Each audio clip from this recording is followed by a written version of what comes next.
I also wish to express my profound gratitude to Professor Tonos for inviting Indiana University to participate in the Brazilian Literary Spring series. Three short months ago, I had the pleasure to make the acquaintance of Professor Tonos, who contacted me at the suggestion of our mutual colleague, IU Professor Emerita Chlorine Sadler. While I'll provide a more comprehensive introduction of him at tomorrow's lecture, I feel it's important to briefly introduce Professor Tonos, whose vision and leadership in Luso-Brazilian studies is what bring us here today.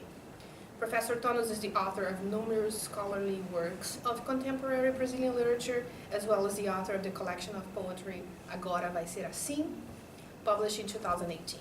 He has held numerous leadership positions at the Sorbonne.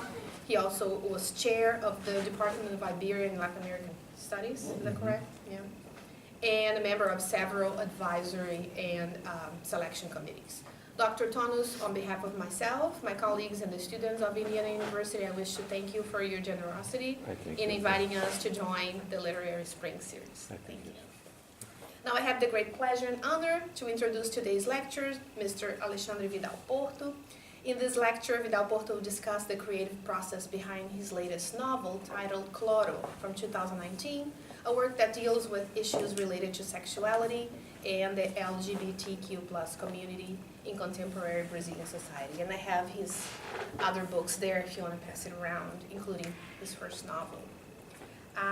Mr. Porto is a writer, human rights activist, journalist, and diplomat.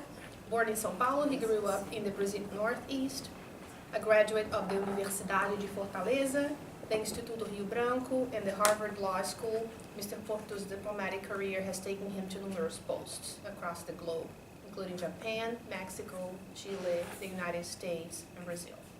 Currently, he writes a regular column for Folha de São Paulo. His fiction has appeared in some of the most respected literary publications in Brazil and also abroad. He's the author of 3 novels, Matias na Cidade from 2005, Sergio Vai América from 2014, which has a translation into English, Sergio Y, which was awarded the Paraná Literary Prize for Best Novel. And Cloro, it's from 2018. And Cloro is 2018, Okay, yes. so I had written it wrong. Yeah, December. Okay. In today's lecture, which will be followed by a Q&A, he will focus on his latest novels, as I mentioned before. His talk is titled Cloro, the Genesis of a Novel. Please help me welcome the Honorable Mr. Alexandre Vidal Porto Lecture. Thank you all. First of all, I'd like to thank you, Professor Namorato, for the kind invitation, and through you, would like to thank the whole Department of Spanish and Portuguese and the University of Indiana. I would also like to thank my dear friend, Professor Tonos, with whom I'll be traveling around the U.S. for the next weeks. And thank you all for being here. Well, I was thinking about, my idea is to start with why someone writes a novel. Of course, that the focus of this will be myself. Why did I decide? Well, because it's not that I have always wanted to be a writer, but the path to becoming a writer was not an easy one for me. You know, because writing and being published and being visible as a writer was something that seemed very risky to me. You know, and this had to do, and now I know, but at the time I didn't know. It has to do with the difficulty I had accepting my homosexuality. So it was a whole process, because I think that the most important thing for a writer is sincerity. It's basically faithfulness to oneself. And how to be faithful to oneself when you're lying, when you're not accepting your true nature, right? So for me, the act of start writing had a lot to do with my coming out situation, because I was very adamant in accepting that I was gay. My first contact, like touching a man sexually, was like at age 30. So it's kind of late. And of course that I this is a very powerful experience, and having, let's say, a first true love at age 30, it's a difficult task to handle, because I always have the idea that you need young hormones to process this kind of violent pulses, which is not the case when you have 30. So I think that the devastating effects of a first love, it's worse when you're at 30, at age 30. And for me, it was a very destabilizing process, to the point that I had to stop everything, you know. Let's do some biography, and the idea is I will talk about, and I will end up at Cloro, of course. But I will talk, I mean, from my very personal point of view and experience. Basically, I always wanted to write. I have poems that I wrote at age 8. And then I had the realization that I was gay, and that gay was not good. And that gay had to do with the expression of sensitivity. So I threw the water and the baby and decided to be someone else, someone that would be accepted, someone that would be praised, someone that would be socially valued, and then that's how I ended up in diplomacy. You know, diplomacy would be like an honorable, to use a word, an honorable way out. But you cannot, you know, flee from oneself much, right?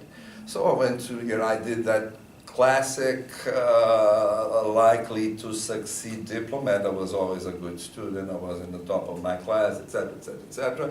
And then I ended up at the mission to the United Nations in New York, which is like a diploma assignment for young diplomats.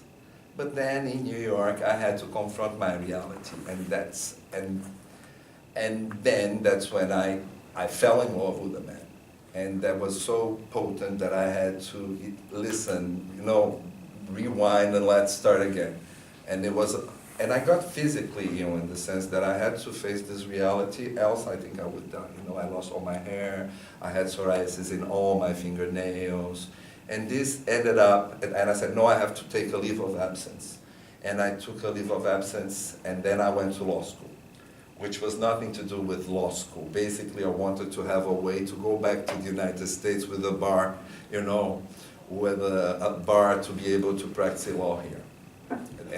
But when I got to law school, whereas I should be studying corporate law or securities regulation, I was studying sex, gender, and the law. And at the same time, I felt very estranged from the Portuguese language. And then my homosexuality was not a problem anymore.